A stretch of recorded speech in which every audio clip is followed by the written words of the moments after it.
Africa has seen some of the most corrupt dictators in the world, infamous for their notorious rise and rule with an iron fist. Keeping the colonial legacy alive, these dictators had plans to have absolute power, becoming the next colonial masters. During their era, they controlled even the lives of their countries, deciding what they should do and what they should not. However, not everything about them is known because they often used to make deals behind closed doors.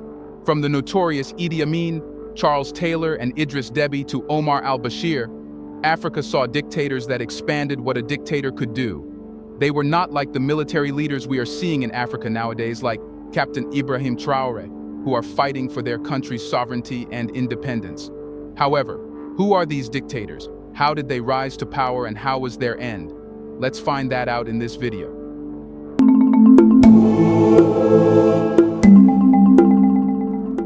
Number 10. José Eduardo dos Santos of Angola. José Eduardo dos Santos served as the president of Angola from 1979 until 2017, becoming one of the longest ruling dictators of all time. Throughout his presidency, he held the dual roles of commander-in-chief of the Angolan Armed Forces and president of the People's Movement for the Liberation of Angola, the political party that has held sway in Angola since the nation's independence in 1975. Upon Nito's passing in 1979, Dos Santos assumed the role of the country's president with support from the Soviet Union. He inherited a civil war against anti-communist rebels, backed mainly by Western nations, notably UNITA. In 1991, his government reached an agreement with the rebels to introduce a multi-party system, transitioning the MPLA's ideology from communism to social democracy. Dos Santos was a polarizing figure, receiving international recognition for his commitment to anti-colonialism and his efforts to engage in peace negotiations with rebels to resolve conflicts. Nevertheless, he faced criticism for his autocratic leadership style and was accused of overseeing one of the most corrupt regimes in Africa, characterized by deeply ingrained patronage networks. Despite repeatedly pledging to step down and hold elections, Dos Santos was consistently re-elected. Although he had seemingly spurred economic growth and development in various sectors of Angola, the citizens' financial well-being remained stagnant, with almost 70% of the population living on less than $2 a day. Under his leadership, the government's budget expanded to $69 billion, with $32 billion in oil revenue seemingly vanishing. Allegations of corruption run deep within the Dos Santos family, with the president himself estimated to have a net worth exceeding $20 billion and his daughter possessing a net worth of $3.8 billion. However, in 2019, the Supreme Court ordered the authorities to seize all his assets. Number 9. General Idi Amin of Uganda. Idi Amin Umi was a Ugandan military officer and politician who held the position of Uganda's third president from 1971 to 1979. His leadership was marked by military dictatorship, and he is widely recognized as one of the most ruthless and oppressive leaders in recent history. Uganda gained independence from the United Kingdom in 1962, and Amin continued his military career, eventually rising to the rank of major. In 1965, he was appointed as the commander of the Uganda Army. However, when he learned of President Milton Obote's plans to arrest him on charges of embezzling army funds, Amin orchestrated the 1971 Uganda coup d'etat and declared himself as the president. During his time in power, Amin shifted from being a pro-Western leader with significant support from Israel to securing backing from figures such as Muammar Gaddafi of Libya, Mobutu Sese Seko of Zaire, the Soviet Union, and East Germany. In 1972, Amin ordered the expulsion of Asians from Uganda, a majority of whom were of Indian-Ugandan descent. This move led to India severing diplomatic relations with Amin's regime. As Amin's rule extended into the late 1970s, his persecution of specific ethnic groups and political dissidents, along with his support for the terrorists involved in Operation Entebbe, resulted in increased unrest and a tarnished international reputation for Uganda. In 1978, he attempted to annex Tanzania's Kagera region, prompting Tanzanian President Julius Nyerere to order his troops to invade Uganda. Tanzanian forces, along with rebel groups, successfully captured Kampala in 1979, leading to Amin's removal from power.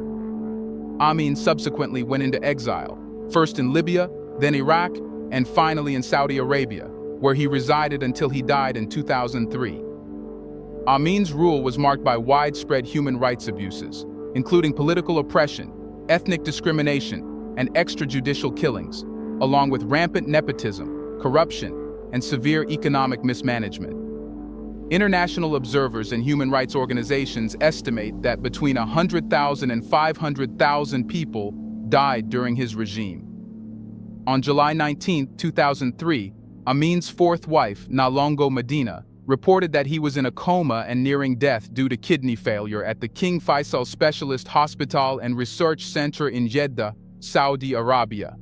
She appealed to Ugandan President Yoweri Museveni, seeking permission to bring him back to Uganda for his final days. Museveni responded that Amin would have to face the consequences of his actions the moment he returned. Eventually, Amin's family chose to disconnect life support, and he passed away at the hospital in Jeddah on August 16, 2003. He was interred in a simple grave at Ruwais Cemetery in Jeddah without any elaborate ceremonies. Number 8. Mobutu Sese Seko of Congo. Mobutu Sese Seko was a Congolese politician and military officer who held the presidency of Zaire, present-day Congo, from 1965 to 1997. He also served as the chairman of the Organization of African Unity from 1967 to 1968. During the tumultuous Congo crisis, Mobutu, in his capacity as Chief of Staff of the Army and with support from Belgium and the United States, ousted the democratically elected government of left-wing nationalist Patrice Lumumba in 1960. Mobutu established a new government that led to Lumumba's execution in 1961 and continued to command the country's armed forces until he took direct control in a second coup in 1965.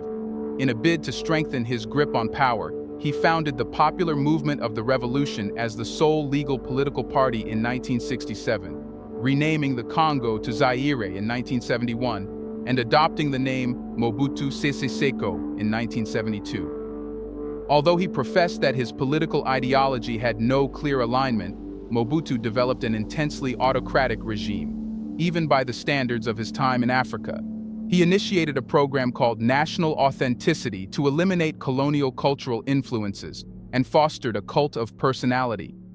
Throughout his rule, Mobutu amassed substantial personal wealth through economic exploitation and corruption, earning his regime the reputation of a kleptocracy. His time in power was marked by widespread human rights abuses, uncontrollable inflation, a substantial national debt, and significant currency devaluations. Mobutu received extensive support, including military, diplomatic, and economic aid, from the United States, France, and Belgium, as they saw him as a staunch opponent of communism in Francophone Africa. He also nurtured close relationships with the governments of apartheid South Africa, Israel, and the Greek junta. Starting in 1972, he also gained support from China's Mao Zedong, primarily due to his anti-Soviet stance and Mao's efforts to form a bloc of Afro-Asian nations led by China. However, by 1990, economic decline and social unrest forced Mobutu Sese Seko into a coalition with his political opponents. Although he deployed his troops to resist change, his hold on power was slipping. In May 1997, rebel forces led by Laurent Désiré Kabila took control of the country, forcing Mobutu into exile. Suffering from advanced prostate cancer, he passed away 3 months later in Morocco. Mobutu was infamous for his corruption, nepotism, and the embezzlement of an estimated $4 billion to $15 billion during his rule. He was known for extravagant spending, including shopping trips to Paris on the supersonic Concorde aircraft. Mobutu briefly sought refuge in Togo, but was eventually asked to leave by President Gnassingbé Eyadema. Starting from May 1997, he primarily resided in Rabat, Morocco. Mobutu died there on September 7, 1997, at the age of 66, from prostate cancer. Here's a reminder to please like and share the video and subscribe to our channel to watch more videos on Black culture, history, civilization, and identity. Let's continue now. Number 7. Charles Taylor of Liberia, Charles MacArthur, Ganke. Taylor was a former Liberian politician and a convicted war criminal who held the position of Liberia's 22nd president from August 2, 1997, until his resignation on August 11, 2003. Originally from Arthington, Montserrado County, Liberia, Taylor earned a degree from Bentley College in the United States before returning to Liberia to work within the government of Samuel Doe. However, his tenure was cut short due to embezzlement, leading to his imprisonment by President Doe. In 1989, Taylor managed a daring escape from prison. He eventually found his way to Libya, where he underwent training as a guerrilla fighter. In 1989, he returned to Liberia as the leader of a Libyan-backed rebel group known as the National Patriotic Front of Liberia to topple the Doe government, which marked the beginning of the First Liberian Civil War. Following Doe's execution, Taylor was elected president in the 1997 general election. During his presidential tenure, Taylor faced accusations of war crimes and crimes against humanity, primarily stemming from his involvement in the Sierra Leone Civil War. Domestically, opposition to his government grew, ultimately leading to the outbreak of the Second Liberian Civil War. By 2003, Taylor had lost control over substantial parts of the country and was officially indicted by the Special Court for Sierra Leone. That same year, under mounting international pressure, he resigned and sought refuge in Nigeria. In 2006, Liberia's newly elected president, Ellen Johnson Sirleaf, formally requested his extradition. He was apprehended by UN authorities in Sierra Leone and subsequently detained at the penitentiary institution Hooglanden in The Hague, awaiting trial by the Special Court. In April 2012, he was found guilty on all 11 charges brought against him by the Special Court, which included acts of terror, murder, and rape. In May 2012, Taylor was sentenced to 50 years in prison. When delivering the sentencing statement, Presiding Judge Richard Lussick remarked, "The accused has been found responsible for aiding and abetting as well as planning some of the most heinous and brutal crimes in recorded human history." Number 6. Idriss Deby from Chad. Idriss Deby was a Chadian politician and military officer who served as Chad's president from 1990 until his passing in 2021 during the Northern Chad Offensive. His brutal tenure of over 30 years established him as the longest-serving president in Chad's history. Deby belonged to the Bidayat clan within the Zagawa ethnic group. He played a crucial role as a high-ranking commander in President Hissène Habre's military during the 1980s, notably during the Toyota War, which led to Chad's victory in the Libyan-Chadian conflict. However, he faced a purge by Habre under suspicion of plotting a coup, which resulted in his exile to Libya. In December 1990, he seized power through a coup d'état, toppling Habre. While he introduced a multi-party system in 1992, ending decades of one-party rule under his predecessors, the Patriotic Salvation Movement remained the dominant party throughout his presidency.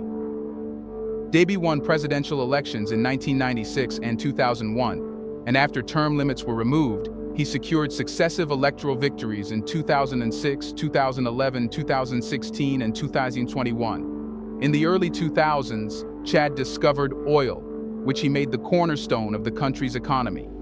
He faced various rebellions and coup attempts during his rule, including a rebellion led by his former defense minister, Yusuf Togoimi, from 1998 to 2002, and a civil war from 2005-2010 triggered by the refugee crisis, stemming from the war in Darfur, in neighboring Sudan. Numerous international media outlets described Deby as an authoritarian leader. During his three-decade rule, Chad witnessed a decline in democratic governance and pervasive corruption, marked by cronyism, embezzlement, and deeply entrenched patronage networks. In April 2021, FACT initiated the Northern Chad Offensive, leading to Deby's injury on April 19th, while leading troops on the front line against the insurgents, and his subsequent passing on April 20th. Number 5. Omar AlBashir of Sudan. Omar Hassan. Ahmad AlBashir is a former Sudanese military officer and politician who held various leadership roles in Sudan from 1989 until 2019, when he was overthrown in a coup. Following his removal, he was imprisoned, put on trial, and found guilty of multiple corruption charges. Al-Bashir rose to power in 1989 as a brigadier general in the Sudanese army, when he led a group of officers in a military coup that ousted the democratically elected government of Prime Minister Sadiq al-Mahdi. This coup took place after the government had initiated negotiations with rebels in southern Sudan. He subsequently replaced President Ahmed al-Mirghani as the head of state. Al-Bashir won the presidency 3 times, but these elections faced scrutiny due to allegations of electoral fraud. In 1992, he founded the National Congress Party, which remained the dominant political party in Sudan until 2019. In a significant development, in March 2009, al-Bashir became the first sitting head of state to be indicted by the International Criminal Court. He was accused of directing a campaign of mass killing, rape, and pillaging against civilians in the Darfur region. On February 11, 2020, the government of Sudan announced its agreement to hand over al-Bashir to the ICC for trial. During al-Bashir's leadership, his government negotiated an end to the Second Sudanese Civil War in October 2005, which resulted in a referendum in the south and the subsequent creation of South Sudan as a separate country. However, in the Darfur region, he presided over the war in Darfur, which led to a significant loss of life. Death toll estimates vary, with figures ranging from 10,000 to much higher estimates between 200,000 and 400,000 from various sources. In July 2008, the International Criminal Court prosecutor Luis Moreno Ocampo accused al-Bashir of genocide, crimes against humanity, and war crimes in Darfur. The ICC issued an arrest warrant for al-Bashir on March 4, 2009, citing charges of war crimes and crimes against humanity. A second warrant, containing 3 separate counts of genocide, was issued on July 12, 2010. In December 2018, al-Bashir faced widespread protests demanding his removal from power. On April 11, 2019, he was ousted in a military coup. Subsequently, in September 2019, Bashir was replaced by the Transitional Military Council, which transferred executive power to a mixed civilian-military sovereignty council and a civilian prime minister, Abdallah Hamdok. 2 months later, it was announced that Bashir would eventually be transferred to the ICC. In December of that year, he was convicted of corruption and sentenced to 2 years in prison. His corruption extended well beyond his crimes against humanity, as he has also faced allegations of embezzling substantial sums from the country. Estimates suggest that he has stashed as much as $15 billion across the globe. Later on April 26, 2023, the Sudanese armed forces stated that al-Bashir, along with Bakri Hassan Saleh, Abdul Rahim Mohammed Hussein, and 2 other former officials, were taken from Kobar prison to Alia Military Hospital in Omdurman due to the conflict that erupted earlier in that month. Number 4. Teodoro Obiang Nguema Mbasogo of Equatorial Guinea. Teodoro Obiang Nguema Mbasogo was a former military officer hailing from Equatorial Guinea. He has held the position of president since August 3, 1979, making him the world's longest-serving president. Following his military training, Obiang held various roles within the administration of his uncle, Francisco Matias Nguema. His roles included serving as the director of the notorious Black Beach prison. In 1979, he spearheaded a military coup that removed Matias from power, and subsequently took on the role of president, leading the Supreme Military Council junta. Obiang's leadership is frequently characterized as authoritarian. He has faced numerous allegations of corruption and the abuse of power. Under his rule, Equatorial Guinea maintained one of the poorest human rights records in the world. Despite this, Obiang had a significant connection with Riggs Bank, headquartered in Washington, D.C. He was reportedly warmly welcomed by high-ranking Riggs officials, who even hosted a luncheon in his honor. This relationship later contributed to the downfall of Riggs. On November 10, 2010, the Supreme Court of France ruled that a complaint filed by Transparency International in France in December 2008 was acceptable.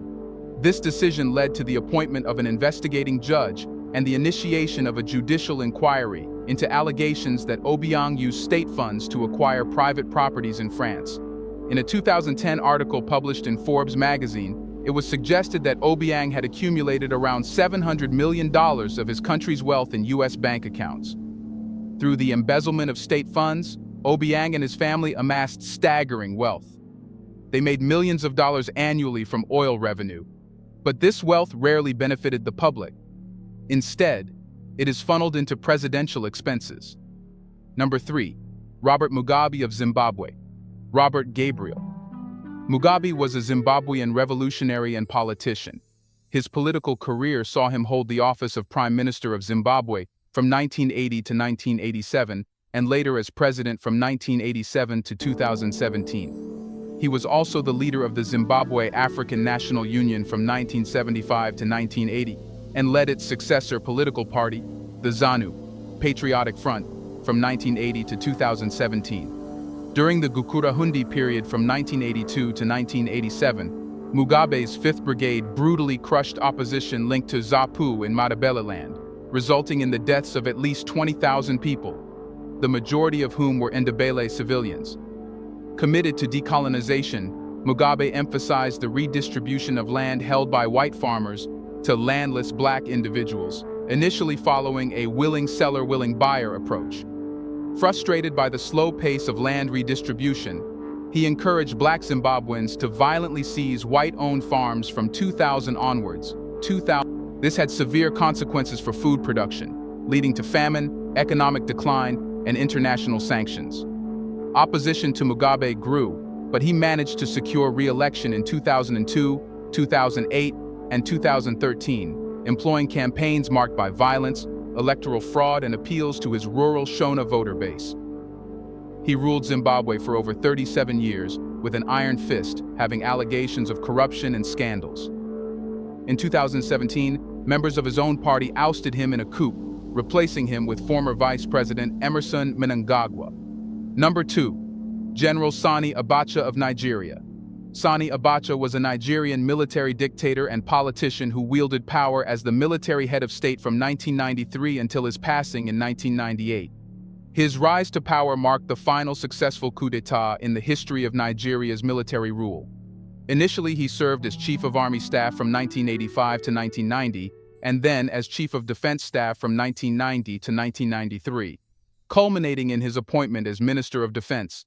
Notably, he achieved the distinction of becoming the first Nigerian army officer to reach the rank of a full military general without bypassing any ranks in between. Later, Abacha orchestrated the 1993 coup d'etat that led to the ousting of the interim national government of Ernest Shonekan. In a nationwide broadcast, Abacha depicted the coup as a necessary stabilizing act, responding to the socio-political uncertainties stemming from the 1993 presidential election. Yet, his period was marred by accusations of human rights violations, political assassinations, and allegations of corruption and autocracy. Sani Abacha assumed the titles of Head of State and Commander-in-Chief of the Armed Forces of the Federal Republic of Nigeria from 1993 to 1998. In September 1994, he issued a decree that positioned his government above the jurisdiction of the courts, effectively granting him absolute power. Another decree granted him the authority to detain individuals for up to 3 months without a trial. To ensure the security of his regime, Abacha established a personal security force comprising 3,000 men who received training in North Korea. His chief security officer, Hamza al-Mustafa, held a tight grip on the military security apparatus. Therefore, Abacha's government took a firm stance against criminals and dissidents, resulting in the arrest of several members of the National Democratic Coalition following a series of bombings across the country. In the face of opposition, Abacha's government imprisoned Moshood Abiola for declaring himself president, ultimately leading to Abiola's death in custody. Former military ruler Olusegun Obasanjo was similarly charged with treason and accused of plotting a coup alongside General Oladipo Dia. On June 8, 1998, Sani Abacha died at the Aso Rock Presidential Villa in Abuja. He was laid to rest on the same day per Muslim tradition and without an autopsy, sparking speculation regarding a possible assassination. Although the official cause of death was attributed to a sudden heart attack, foreign diplomats, including United States intelligence analysts, suggested that he might have been poisoned. His chief security officer, Hamza al-Mustafa, believed that he was poisoned by Israeli operatives in the presence of Yasser Arafat. During his era, corruption flourished, and he himself embezzled hundreds of millions of dollars annually. Reports suggested that between 1960 to 1999, Nigeria lost over $400 to corruption. Number 1. Francisco Matias Nguema of Equatorial Guinea. Francisco Matias Nguema served as the first president of Equatorial Guinea from the nation's independence in 1968 until his eventual overthrow in 1979. He is notorious for being one of the most ruthless dictators in history. As a member of the Fang people, Matias Nguema held various official positions during Spanish colonial rule before being elected as the first president of the soon-to-be independent nation in 1968. Early in his rule, he established an extreme cult of personality, instituted a one-party state under his United National Workers' Party, and declared himself president for life in 1972, a move that was later ratified by a referendum. His regime witnessed ruthless human rights abuses and economic mismanagement, prompting tens of thousands of people to flee the country.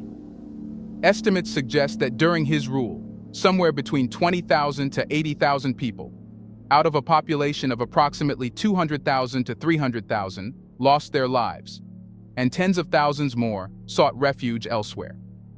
Such was his ruthless rule that he outlawed Christianity and adopted the slogan, "There is no other God than Messias," leading to imprisonment for those found with any Christian-related items due to alleged support for anti-government plots or coup attempts.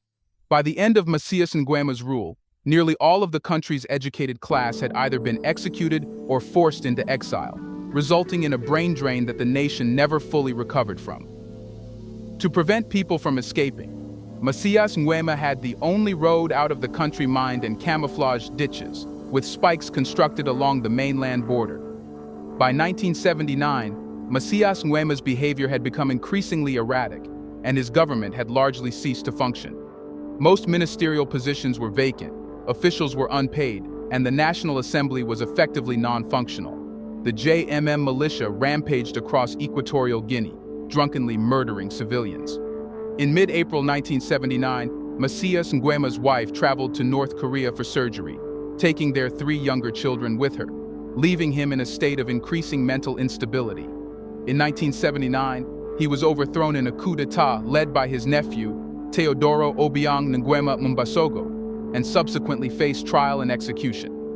Which of these African dictators do you think is most corrupt? What do you think? Why are they dictators or saviors of their countries, as they used to call themselves? Let us know your thoughts on whether you have seen any of these dictators ruling. Do you want to watch more videos like this one? If yes, subscribe to our channel and press the bell icon next to it. We have decided to bring videos on something nobody talks about: the Black culture, civilization, history, and evidence about how glorious Blacks have been. Thanks for watching, and until the next video,